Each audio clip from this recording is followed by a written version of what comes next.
Programa Med Saúde, um oferecimento de Embrafarma, inovação e tecnologia para o mercado magistral. Arte Farma, tecnologia em manipulação.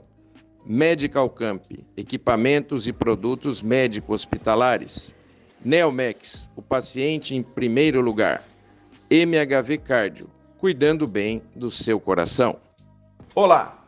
O programa Med Saúde recebe a professora Filomena Galas, que vai falar para a gente sobre assistência circulatória. Ela vai falar um pouco o que é, a quem se destina, o futuro no Brasil. E eu quero agradecer a professora Filomena, que está com a gente aqui, já gravou um primeiro programa, nós estamos no segundo programa, se você ainda não viu o primeiro, eu aconselho a ver, que vai falar para a gente sobre ECMO. E eu quero perguntar para a senhora, professora, a gente gravou no primeiro programa, foi muito interessante, a senhora esclareceu muitas coisas, mas tem muita coisa para a gente conversar ainda. Eu pergunto, a ECMO pode ser transportada numa UTI aérea? Um ponto muito interessante. Eu faço ECMO já há bastante tempo, mais de 20 anos, 25 anos que eu faço. A gente, no passado, chegou a transportar poucos pacientes em ECMO, mas as dificuldades eram muitas. Lembro de uma época que eu fui colocar uma ECMO em Brasília e quando eu fui transportar o paciente, colocava o paciente no avião, o avião não conseguia dar partida, porque a ECMO ela precisa ser transportada, alguns dos consoles, em 220. E o avião, nessa época, a gente não tinha o tal do inversor. O conversor de 110 para 220. Então, foi um problema. Mas a gente foi amadurecendo e a gente foi aprendendo o que a gente precisava para transportar um doente. Sim. Quando chegou a pandemia, nós nos vimos, muitas vezes, tendo que ir buscar pacientes, e pacientes muito fora dos nossos centros. Então, o Brasil inteiro começou a nos procurar para a gente colocar ECMO, e a gente teve dias da gente ir 3, 4 vezes buscar pacientes. Então, eu quero dizer para vocês que dá para transportar e que tem muitos pacientes que estão tão graves no local de origem que eles não podem ser transportados se não for em ECMO. A ECMO dá uma segurança para o transporte. Agora, é muito importante que a gente programe essa colocação de um doente em ECMO dentro de um avião, de um aeromédico para trazer. Primeiro, a empresa aérea ela tem que estar muito afinada com você, com o seu time, para trazer esse doente. Sim. Segundo, a gente tem que respeitar toda a história da aviação, tudo que pode, o que não pode. As leis a gente não pode dar nenhum palpite. Eu não quero saber se a distância é A ou B, se ele tem que ir mais alto ou mais baixo. Isso é com o plano de voo. O que meu time tem que fazer? Ele tem que colocar, prender direito as cânulas, saber que nós temos que ter medicação de suporte e saber que esse doente ele pode ter alguma intercorrência, mas nós estamos preparados para manejar as intercorrências do paciente. Então, pode sim, ele pode ser transportado, tanto na ECMO veno-venosa, que é aquela ECMO utilizada quando o problema é insuficiência respiratória, quanto na ECMO veno-arterial, quando o problema é insuficiência cardíaca. Dá para a gente trazer, e eu posso dizer para os senhores que nessa pandemia eu fiz pelo menos 30 transportes em ECMO. E, felizmente, a gente conseguiu trazer dentro da segurança e de forma adequada. E tem mais uma coisa que eu quero contar para os senhores. A gente pode transportar crianças em ECMO, recém-nascidos em ECMO. Eu mesmo já fiz alguns transportes, já transportei bebês de 4 dias, 5 dias de vida, bebê de 5 meses, bebê de 2 anos. Então, a gente pode transportar com segurança, com expertise, respeitando muitos critérios. Para transporte, tem guidelines, tem critério, mas a gente consegue trazer. Felizmente, porque a gente consegue dar muitas vezes o suporte que a gente não tem em outros centros e que isso pode, sem dúvida, salvar vidas. Então, a gente pode trazer com segurança. Vejam, estamos falando de uma tecnologia de ponta disponível no Brasil, motivo de orgulho para todos nós. E Nós conversamos no primeiro programa e eu gostaria que a senhora voltasse a falar para a gente qual a sobrevida dos pacientes que utilizaram ECMO no Brasil e no mundo. Então, essa pergunta é muito interessante, porque quando a gente coloca um paciente em ECMO, a nossa expectativa é que a gente já pense no passo seguinte. A ECMO, vale a pena nós falarmos, que é uma estratégia de curta duração. Ela foi desenhada para ficar no paciente por 14 dias, no máximo 21 dias. Era isso que a gente pensava, era isso que estava nos guidelines. Com a pandemia, nós vimos que muitos pacientes com insuficiência respiratória determinada ou causada por lesão desse vírus letal no sistema respiratório, que os pacientes demoravam muito para recuperar. E a gente teve muitos pacientes que eu lembro da Dona Esmeralda, e eu posso falar nela, porque ela é a minha garota propaganda, que foi uma paciente que ficou 27 dias em ECMO. E a expectativa é que ela não recuperasse o pulmão.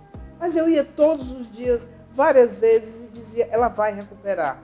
Falava com a família, são grandes amigos meus, ficaram grandes amigos, e ela ficou 27 dias em ECMO, e hoje em dia ela está ótima aí no seu dia a dia. Espetáculo. Então nós aprendemos também com a pandemia que ela é uma estratégia de curta, mas que a gente pode prolongar. Ficar um pouquinho, né? 2 meses, 3 meses, então a gente pode prolongar. E tem um caso anedótico de uma criança no mundo que ficou 2 anos em ECMO. Isso é anedótico. Deus.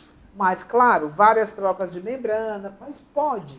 Então, a gente pode manter por mais tempo.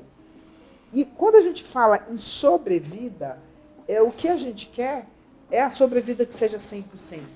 Mas a gente não pode esquecer que os doentes que vão para ECMO são doentes muito graves, com graves insuficiências.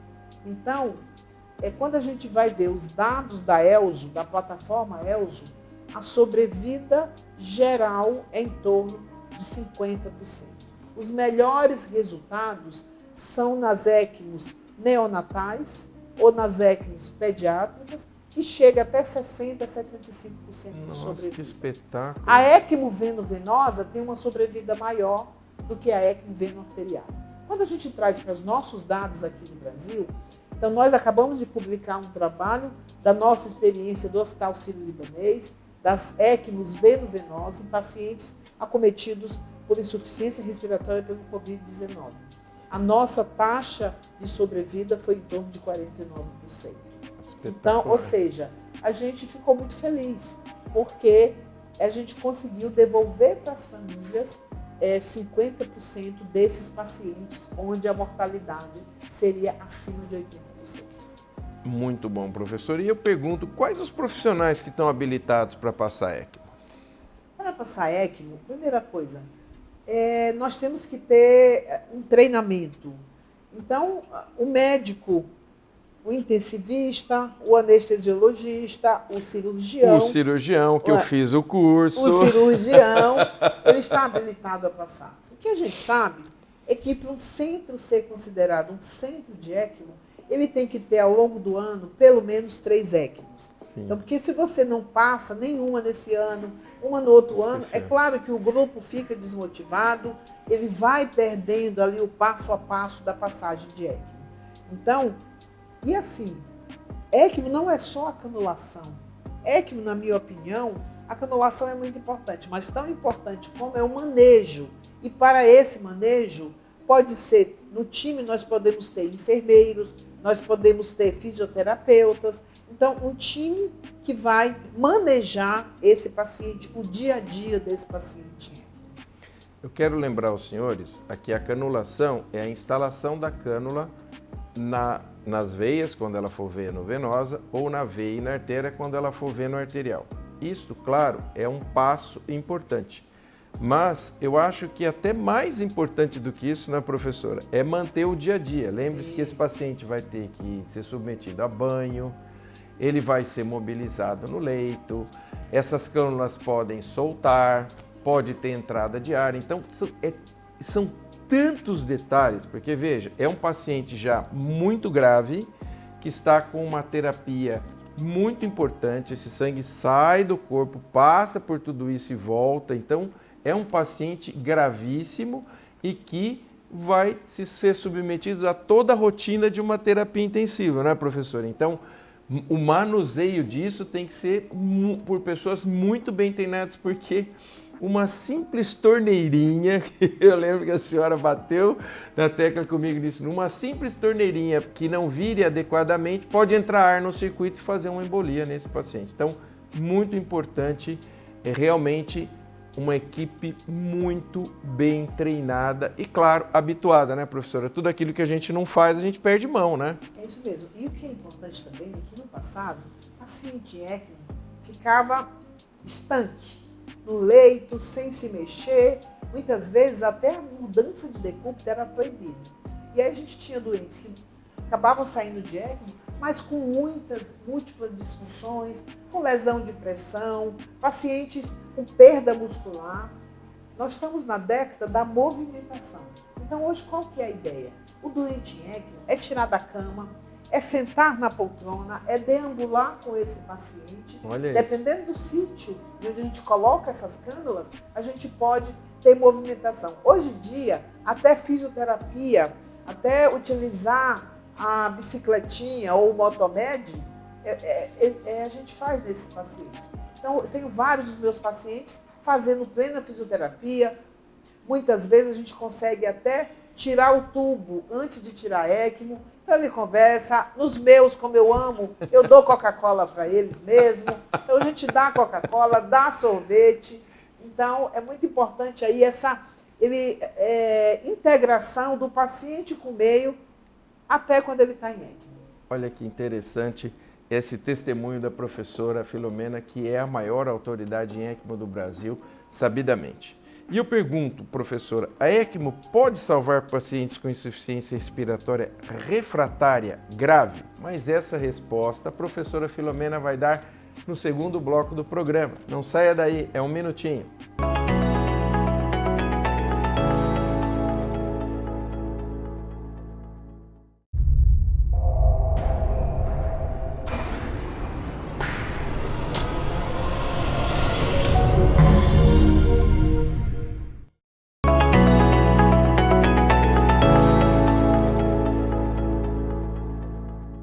Olá, estamos de volta com a professora Filomena Galas, que está falando sobre assistência circulatória, o que você precisa saber e as perspectivas futuras no Brasil. Professora, no final do primeiro bloco, eu havia feito a pergunta para a senhora: a ECMO pode salvar pacientes com insuficiência respiratória refratária grave? Pode sim. Como eu falei para vocês, a ECMO ela não é um tratamento, mas ela é um suporte. Na insuficiência respiratória grave, falamos bastante da pandemia, da nossa experiência da pandemia, mas também em pacientes com insuficiência respiratória, ou por inalação de fumaça, ou insuficiência respiratória. Eu vou falar um caso interessante. Há um tempo aí me ligaram que tinha um paciente jovem, 48 anos, foi fazer um churrasco e jogou o álcool e pegou fogo e ele se queimou, mas queimou muito. Nessa queimadura dele, ele evoluiu com insuficiência respiratória grave. E aí ele foi levado para o hospital, numa cidade perto de São Paulo, e lá um pneumologista foi vê-lo, e aí ele viu que o doente estava muito grave, com a pressão muito baixa, não saturava nada e estava retendo muito CO2. E aí ele ligou para o clínico me ligou. Falou assim: olha, se você não for você, não é ninguém. Ou esse doente vai morrer, ou se você vai lá e vê se você acha que tem indicação de ECMO. Eu peguei tudo de ECMO, coloquei numa ambulância, fui para lá. Cheguei lá, tinha um médico lá e falou assim: doutora, esse doente não tem mais o que fazer, você vai perder a sua viagem. Eu olhei para o doente estava muito ruim. Eu falei: não, eu vou passar uma ECMO nesse doente. Falei com a família e falei: a chance de óbito é muito alta, mas a gente pode tentar. Ok. Passei ECMO, o doente melhorou tanto que o médico disse assim: eu quero aprender isso com você. O que é isso? Esse doente eu não dava nada por ele. Falei: depois você vai lá no INPO aprender com a gente. Pus o doente na ambulância e trouxe o doente para São Paulo. Esse doente não só se recuperou, como ele foi de alta e ele foi maravilhosamente bem. Ou seja, uma insuficiência respiratória que não foi uma pneumonia por Covid, mas foi uma aspiração de fumaça. E o doente ainda teve uma broncoaspiração lá quando foi ser entubado. É o maior exemplo de que a ECMO, como suporte, o pulmão recuperou e esse doente melhorou. E eu, quando estava no transporte, eu dizia para o motorista da ambulância, corre, nós temos que chegar logo. E a esposa do paciente estava na frente. Quando chegou no hospital, ela disse, doutora, quando você dizia corre, ele estava 160. Eu dizia, não corre mais. Tá bom. Ou na insuficiência cardíaca, sua grande indicação. O doente vai fazer uma cirurgia cardíaca, não consegue sair da máquina que foi utilizada para fazer a cirurgia. Eu não posso deixar o doente nessa máquina, nessa circulação extracorpórea o tempo inteiro. Então, eu coloco em ECMO, mando para a UTI e vou esperar esse coração desinchar, desinflamar e ele vai recuperar. Ou ele vai precisar de um transplante, como eu já falei, mas o doador não chega. Nós temos grandes problemas de doação de órgão no mundo e no Brasil não é diferente. E esse doente, ele pode morrer esperando o coração. Mas se eu tiver a ECMO e ele tiver a indicação, eu posso colocar ele em ECMO, enquanto eu trago de novo esse doente, estabilizo e ele volta para a fila. Então, tem grande indicação, sim. E quais as contraindicações para a utilização da ECMO? Você fala assim, ó, aqui não.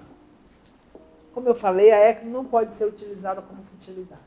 Se eu tenho um paciente que tem uma neoplasia grave, sem expectativa de vida, nos próximos 2 anos, ele com metástases para todo lado, ele não tem indicação de ECMO, eu não vou colocar ele em ECMO.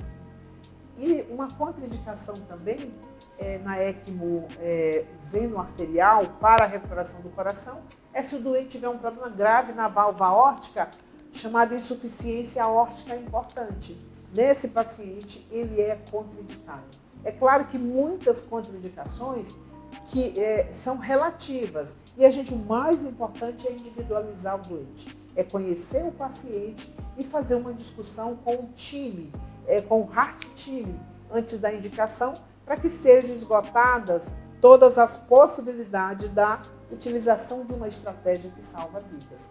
E eu não falei para vocês, mas tem uma indicação na ECMO que ela está sendo cada vez mais falada, comentada, e a gente tem alguma experiência. É ECMO na parada cardíaca. O paciente teve uma parada cardíaca na rua, fora do hospital, ou mesmo dentro do hospital. Será que ele tem indicação? Ele pode ter indicação de ECMO, mas não é qualquer parada cardíaca. Tem que ser assistida, tem as suas indicações. Mas grave nisso, a ECMO ela pode ser utilizada durante a reanimação de uma parada cardíaca, mesmo fora do hospital. Chegamos àquele ponto da entrevista que eu mais gosto, em que nós vamos agora conhecer um pouquinho do lado do nosso entrevistado, mas com uma pauta mais livre. A professora Filomena é a maior autoridade de terapia intensiva cardiológica desse país. Professora, como é que foi a escolha?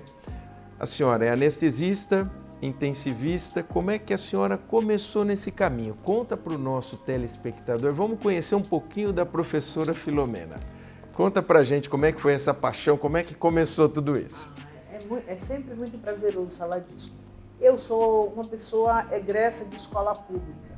Na minha época, as escolas públicas eram fortes, o ensino era dado com seriedade, e eu sou de escola pública. Eu fiz todo o meu primário, o meu segundo grau, eu fui de Escola Técnica Federal do Maranhão. Fiz faculdade na Universidade Federal do Maranhão, pública, mas eu queria algo a mais. Eu achava o Maranhão muito pequeno, as pessoas muito acomodadas, me desculpe, mas naquela época era assim. Eu queria vir para o Sudeste. Naquela época todo mundo ia para o Rio de Janeiro. E eu dizia, Rio não, Rio é praia, Rio, eu quero ir para São Paulo. Então eu vim para São Paulo e eu não tive nenhuma ajuda aqui muito grande de pessoas de ginástica da minha família de ser médico. Mas eu tinha um cirurgião que eu acompanhava em São Luís do Maranhão. Desde o primeiro ano de faculdade eu dava plantão todo sábado, 24 horas. E a mãe dele morava em São Paulo. E ela me acolheu, a dona Nazira, a mãe do doutor Ibrahim, por um mês. E aí eu fui para um pensionato, eu fiz internato, e aí eu vim para fazer cirurgia. Eu ia fazer cirurgia. Por isso que a senhora se dá tão bem com os cirurgiões. É verdade, professor. eu amo por cirurgiões. Por isso que todo cirurgião de coração adora a senhora. E eu não sou a exceção, eu sou a regra, gente. É verdade. E aí, quando eu estava fazendo meu internato, eu conheci uma pessoa, um anestesiologista, chamado Kinichi, que me olhava e dizia, não faz cirurgia, você leva muito jeito, é muito interessada, mas é muito dura a vida de um cirurgião, faça anestesia. Bom, aí ela mentiu, porque a sua também não é fácil, viu, professor? Eu posso dizer aqui. É verdade. Aí ele começava, ele dizia, vem aqui. Aí me ensinou a entubar, me ensinou a pegar veia, foi me ensinando. Quando eu vi, eu fiz 7 provas de residência para anestesia e uma para cirurgia. Aí eu passei em todas, fiz uma semana de cirurgia e falei, eu acho que ele tem razão. Aí fui para o Hospital das Clínicas, onde eu fiz a minha residência em anestesia. Fiz 2 anos de anestesia, naquela época o terceiro ano não era obrigatório, mas eu passei no INCOR. Quando eu passei como residente no INCOR, me encantei. Ver o coração batendo, me encantei por aquilo. Ali eu conheci o te entendo tão bem, professora. Não é? Aí eu conheci lá o professor José Otávio Auler Júnior. Ele já fazia naquela época anestesia, mas era encantado com a terapia intensiva. Eu fui conversar com ele.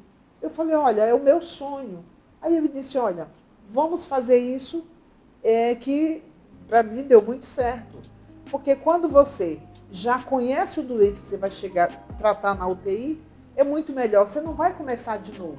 Você faz a transição contínuo, cuidado. Né? E aí eu comecei a fazer anestesia e a fazer terapia intensiva. Fiz um ano de especialização e aí depois eu me encantei mais ainda pela população pediátrica, porque eu costumo dizer que existem muros entre o centro cirúrgico e a UTI. São muros muito altos. Muitas vezes o que acontece no centro cirúrgico não chega na UTI ou chega quadrado, de uma forma não muito adequada. Verdade, na pediatria isso é pior ainda, esses muros são muito mais altos. Aí eu combinei com o professor José Otávio que eu queria me especializar em UTI pediátrica, de pós-operatório de cardíaca e em anestesia.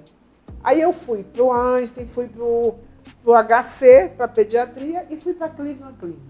Aí eu fiquei um tempo lá na Cleveland Clínica, deixei minha filha de 3 anos aqui, fiz uma força-tarefa na minha casa, com sogro, sogra, mãe, e fui. Lá, eu acho que foi uma fase muito fantástica da minha vida. Eu aprendi, eu cresci, aí eu voltei e continuei a fazer terapia intensiva e anestesia. E aí abri um concurso no Hospital Sírio-Libanês. Aí eu fui fazer esse concurso para terapia intensiva geral. Comecei terapia intensiva geral no Sírio-Libanês, trabalhando no INCOR também. E aí logo lá, anos depois, a gente começou a UTI cardiológica. E aí o professor Roberto Calil me chamou para trabalhar com ele lá na UTI cardiológica, que é onde eu estou até hoje. Então, nesse período, eu fiz mestrado, eu fiz doutorado, eu fiz livre docência e agora posso dizer para vocês, porque eu vou me inscrever para disputar o concurso de professora titular da anestesiologia da Faculdade de Medicina da Universidade de São Paulo. Professora, eu não tenho palavras para agradecer a senhora o carinho de ter dado essa entrevista para a gente. Tenho certeza que enriqueceu a todos em casa, todos aprenderam. Eu adoro a professora, então eu tenho meu viés, mas eu tenho certeza que depois desse programa, todos vocês aí em casa também passaram a gostar muito da professora Filomena. Em nome do Med Saúde, eu quero agradecer mais uma vez a sua presença, professora. Muito obrigada. Eu queria fazer um agradecimento especial à minha família, que foi o meu ponto forte.